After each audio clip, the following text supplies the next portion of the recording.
Quand on passe au naturel, ce n'est pas toujours simple. On s'intéresse davantage à la composition de nos produits, on s'intéresse davantage à la marque et à son éthique. On va davantage analyser la composition des produits que l'on va acheter et consommer, puisque tout simplement notre conscience sanitaire et écologique est bien plus importante qu'un consommateur lambda qui va se contenter d'acheter des cosmétiques conventionnels. Alors je sais justement que ce n'est pas évident de bien choisir ces cosmétiques naturels, surtout si tu es au début de ta transition. Alors dans cette vidéo, je vais te partager 4 critères indispensables à savoir et à appliquer lorsque tu iras acheter prochainement tes cosmétiques pour tout simplement éviter le greenwashing et acheter des cosmétiques qui ne vont pas mettre en danger ta santé et mettre en danger également l'état de santé de ta peau. Avant de te parler de ces 4 critères, je tiens à te rappeler que je viens d'ouvrir hier un coupon de réduction de moins 25% sur ma formation Bien choisir ses cosmétiques naturels en 2020. C'est une formation hyper complète, une formation de près de 2 heures dans laquelle on parle ensemble du greenwashing, comment éviter et détecter le greenwashing. On voit également au début de cette formation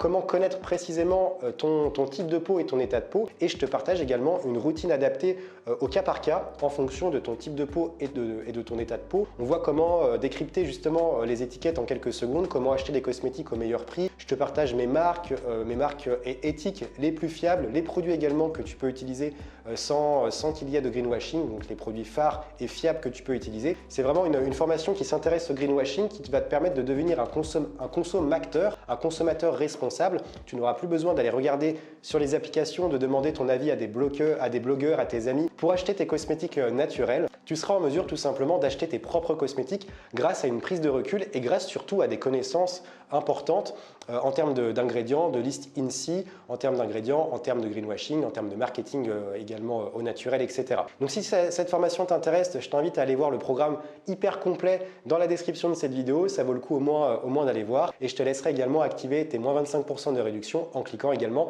dans le premier lien dans la description de cette vidéo.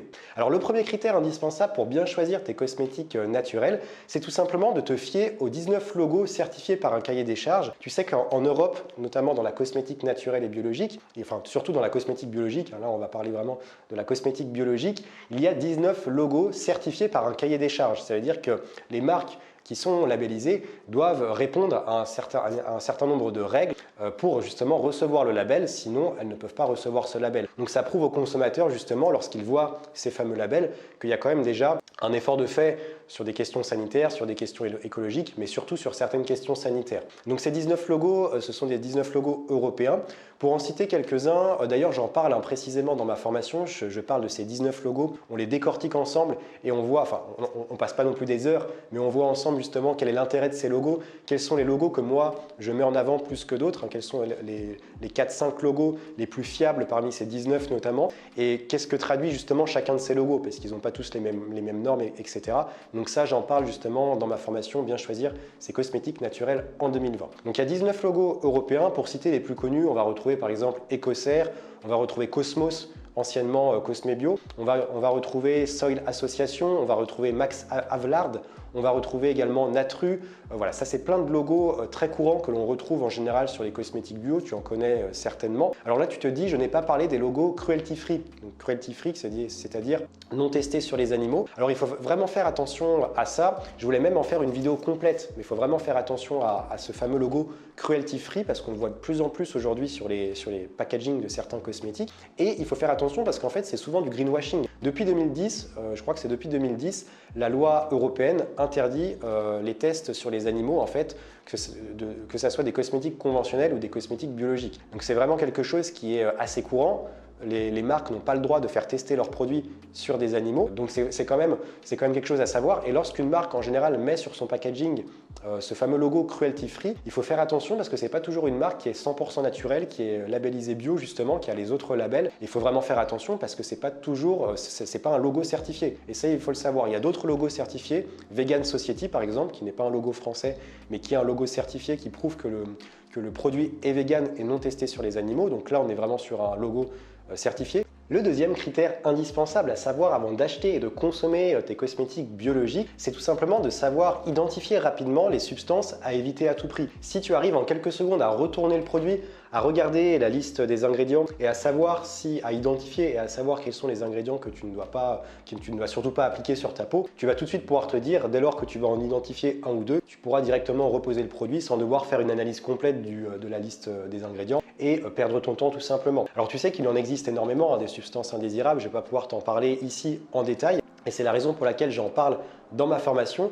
Tu sais qu'il y a 2500 ingrédients utilisés couramment dans la cosmétique, que ce soit la cosmétique conventionnelle ou naturelle. Et ce qu'il faut savoir, c'est que tu ne peux pas tous les connaître. Donc dans ma formation, moi, je t'aide et je t'apprends surtout à décrypter la liste des ingrédients, la liste INSI, à décrypter et surtout à analyser en 10 secondes la liste des ingrédients, qu'elle soit écrite en anglais, qu'elle soit écrite en latin ou qu'elle soit écrite en français. Tu vas directement savoir en moins de 10 secondes s'il y a des substances indésirables, puisque pour toi, elles seront facilement identifiables. Je vais te donner tous les outils et toute la méthode que moi j'utilise pour le faire. Donc ça, c'est disponible dans ma description. Tu as moins 25% sur ma formation. Donc concrètement, il y a des substances indésirables qui reviennent régulièrement. Je vais essayer de t'en citer là quelques-unes, les plus courantes. Tu vas notamment par exemple retrouver les huiles minérales, qui sont des huiles qui sont très nocives et qui surtout sont très polluantes en fait à fabriquer. Donc tu les retrouves souvent sous l'appellation paraffinium liquidium, mineral oil notamment. Donc, ce sont les principales appellations. Ensuite, on a également les alcools gras qu'il faut éviter, contrairement aux alcools. Alors l'alcool est souvent utilisé dans la cosmétique biologique, mais il y a différents types d'alcool. Il y en a notamment trois. Il y a les alcools dénaturés, les alcools gras et les alcools dits basiques, classiques, qui eux ne sont pas forcément néfastes pour ta peau. Les alcools gras, on va les éviter, tout ce qui est polypropylène glycol, alcool stéréique, alcool stéréique, alcool cétyléique, il me semble. C'est des noms un peu barbares, mais tout ce qui est, voilà, tu vois un petit peu de quoi je veux parler. Donc ça à éviter, ce sont les alcools gras. Troisième chose à éviter, ce sont les silicones, donc les plastiques qui sont très présents dans les shampoings, dans les gels douche. Donc les silicones à éviter, puisque déjà c'est très polluant, et puis en plus ça agresse la peau et les cheveux. Toutes les terminaisons en -one ou -ane, souvent ce sont des silicones. Ensuite, on va également éviter les polymères, donc tout ce qui est sous l'appellation cross-polymère, polypropylène, également l'appellation cellulose ou les appellations PEG, donc PEG ou PPG. Donc ce sont des polymères également à éviter. On va également veiller à éviter tout ce qui est conservateur. Donc les conservateurs, il y a trois types de conservateurs. Il y a les conservateurs sous forme d'alcool. Donc il y a soit les conservateurs sous forme d'alcool, soit les conservateurs sous forme de parabènes. Et moi, je ne vais pas te reparler des parabènes, je pense que tu sais que ce sont des conservateurs très controversés, les parabènes, et les conservateurs sous forme de DTA qui eux sont très polluants également pour l'environnement. Ensuite, on va également retrouver les SLS, donc les tensioactifs qui eux sont très agressifs pour le coup pour tes cheveux et pour la peau, qu'on va retrouver notamment alors les deux appellations qu'on retrouve très souvent, c'est sodium lauryl sulfate et sodium laureth sulfate. Donc il y en a d'autres également, et ça j'en parle plus en détail dans ma formation. Il y a encore d'autres appellations, mais là ce sont les principales en général que l'on retrouve. On a ensuite également les fameux sels d'aluminium, donc les sels d'aluminium qu'on retrouve énormément dans les déodorants, donc ça c'est également un gros problème. On en retrouve également dans d'autres produits, mais notamment dans les déodorants, et même les déodorants qui se disent à la fameuse pierre d'Alain naturelle, etc. Souvent on retrouve des sels d'aluminium, donc c'est assez contradictoire. Au niveau de l'appellation, on va surtout retrouver ammonium alum ou aluminium alum. Ensuite on va également retrouver les parfums de synthèse. Je regarde, j'ai ma fiche parce que c'est un peu compliqué. Les parfums de synthèse, donc les parfums de synthèse, c'est souvent, soit c'est marqué parfum, ou ça peut être écrit aussi en latin, et c'est souvent écrit fragrance également. Pour terminer, on va aussi retrouver les conservateurs synthétiques aussi. Donc les conservateurs synthétiques, il y a plusieurs appellations, mais celle qu'on retrouve le plus souvent, c'est l'appellation CI, et 5 chiffres derrière. Donc CI, par exemple, 57, 652, voilà, je dis un truc au pif, mais ça peut être, voilà, ça prouve qu'il y a des colorants de synthèse, alors que les colorants naturels, on va utiliser des plantes, des choses comme ça. On peut utiliser de la curcumine, la molécule active du curcuma ou des choses comme ça pour colorer, ou des huiles essentielles ou plein d'autres choses extraits des plantes et qui sont sans danger sur la santé. Troisième critère indispensable à savoir avant d'acheter tes cosmétiques naturels et biologiques, et ça on t'en parle jamais, quasiment jamais, c'est de ne pas te fier aux mentions, aux appellations sans. Tout ce qui est appellation sans parabènes, sans silicone, sans colorant, sans parfum de synthèse, tous les sans en fait, et souvent on les met en gros sur le packaging, et en fait c'est une appellation qui est très reconnue en greenwashing. C'est quelque chose qui est beaucoup utilisé par des marques justement qui ne font pas en général du naturel, qui n'ont pas forcément des compositions très clean, parce que tout simplement quel est l'objectif en fait de marquer sans sans sur son packaging, c'est d'éviter que le consommateur ne regarde par lui-même la liste des ingrédients. Et c'est justement moi, mon objectif, et en plus à travers la formation sur laquelle je viens d'ouvrir une promotion, mon objectif, à travers ma chaîne YouTube aussi, c'est que tu deviennes un consommateur responsable. C'est que tu arrives tout simplement par toi-même sans avoir besoin des appellations, sans regarder forcément le packaging, mais uniquement en regardant la liste des ingrédients, de savoir si tu peux utiliser le produit ou pas, tout simplement, et si le produit est bon pour ta santé ou pas. Donc fais attention aux fameuses appellations sans. En général, dès que c'est marqué sans sur le paquet, c'est que c'est du greenwashing et c'est que le produit, c'est qu'on veut te cacher d'autres substances en fait dans la liste des ingrédients. Donc moi, je t'invite toujours à regarder par toi-même la liste des ingrédients, d'autant plus si c'est marqué sans parabènes, sans silicone, etc.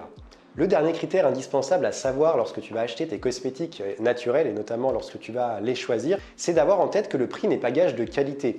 Et ça, c'est une idée reçue en cosmétique qui est encore très présente et notamment dans la cosmétique conventionnelle. Et forcément, lorsqu'on transite du conventionnel au naturel, on garde ses habitudes, on garde ses idées reçues, ses fausses croyances et on va penser tout simplement que lorsqu'on va voir afficher par exemple une crème biologique et naturelle, par exemple une crème pour le visage, lorsqu'on va voir par exemple une crème pour le visage à 50 €, on va se dire bio en plus, on va voir qu'il y a des labels, etc.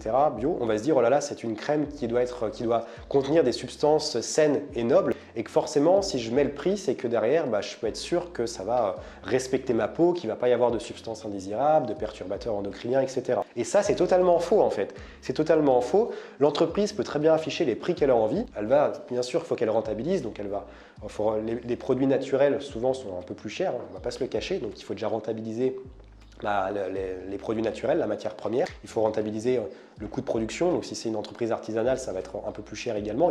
Il y a tout ça. Mais ça peut pas non plus, on ne peut pas faire des marges non plus astronomiques. Et forcément, si une crème pour le visage à 50 €, bien qu'elle soit bio et naturelle, tu peux pas, c'est pas possible. C'est pas possible tout simplement que la crème soit de haute qualité. Et souvent, c'est l'inverse. En général, beaucoup de marques vont jouer sur le luxe et la rareté. C'est encore une fois une astuce greenwashing. On va jouer sur le luxe et la rareté, on va mettre des packagings noirs, dorés, où c'est marqué bio, etc. Souvent, en plus, ce ne sont pas forcément des marques bio, c'est pas labellisé, etc.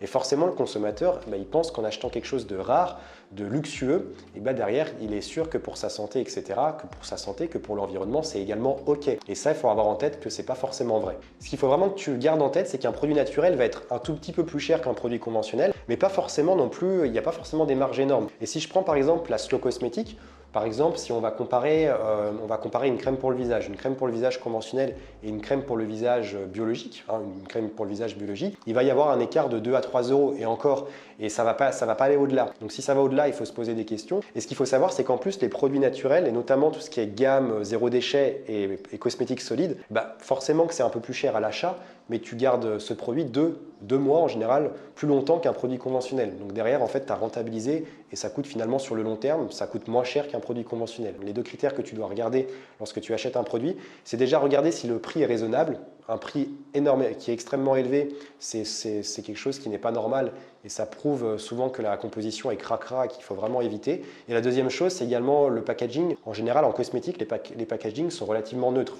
On ne va pas parler de Lush ou de choses comme ça parce que là c'est encore autre chose et en plus Lush c'est pas toujours, il y a des produits qui sont pas top, mais il y a certaines marques qui se distinguent, mais en général dans la cosmétique bio et naturelle les packagings sont souvent très neutres et les prix restent raisonnables, donc c'est les deux critères sur lesquels tu dois te baser et si le prix est trop élevé c'est pas forcément que c'est gage de qualité. Je t'invite à mettre ton pouce bleu en bas de cette vidéo, juste en bas ici, à t'abonner également à Terre à mes lettres, c'est encore en bas. Active également la cloche, comme ça au moins tu es au courant directement des prochaines vidéos. Et maintenant si tu souhaites aller plus loin, si tu souhaites vraiment devenir un consommateur responsable, donc à la fois vraiment entrer dans une démarche sanitaire, vraiment faire les bons choix en termes de santé et faire les bons choix également pour l'environnement. Si tu as envie d'avoir justement un guide complet anti-greenwashing où on décrypte vraiment les astuces marketing et les failles, tout ce qui est utilisé par les industriels pour te tromper. Si tu as envie également de connaître précisément les besoins de ta peau et avoir des routines type que je te propose en face des yeux avec tous les produits qui sont adaptés en fait à ta peau, tu n'auras même pas besoin de chercher et ça va être un gain de temps énorme. Si tu as envie aussi de décrypter les étiquettes facilement, c'est écrit en latin, c'est toujours hyper compliqué. Si tu as envie en même pas 10 secondes de savoir identifier les substances indésirables, les bonnes substances, etc. Je t'apprends ça également dans cette formation. On voit aussi comment aller vers des cosmétiques avec le rapport qualité-prix le meilleur. Je te partage tous mes coups de cœur aussi, toutes les marques qui sont 100% fiables, qui ont une bonne éthique. On voit les logos, on voit également la différence entre les cosmétiques bio et les cosmétiques naturels. Et ça va t'éviter tout simplement d'aller dans le do-it-yourself où tu vas dépenser beaucoup d'argent, où tu vas prendre beaucoup de temps et surtout les produits ne sont pas toujours hyper confortables au début lorsque tu te lances dans le do-it-yourself. Moi, je te propose tout simplement de mieux acheter, de mieux consommer tes produits naturels et de savoir ce que tu achètes et que tu deviennes un consommateur responsable sans les applications, sans l'avis de n'importe qui parce que chacun a son avis sur les produits et les gens parlent sans savoir. Donc si c'est ce que tu veux, je te propose d'activer ton coupon de moins 25% de réduction. Donc je t'invite à aller voir au moins le programme dans la description de cette vidéo. Active ton coupon de réduction, comme ça au moins tu peux te former durant l'été. L'été, on achète énormément de produits, donc au moins tu pourras faire énormément d'économies. Donc c'est un investissement sur le court terme, mais en plus la formation est à un prix relativement abordable. On ne va pas non plus te cacher que c'est un prix qui est quand même relativement abordable et généreux. Donc je t'invite à aller voir ça dans la description de cette vidéo. Je t'invite à mettre ton pouce bleu, à t'abonner et nous on se retrouve dans 2 jours pour une nouvelle vidéo. Donc n'hésite pas à t'abonner pour être au courant. Et comme d'habitude, reste vert.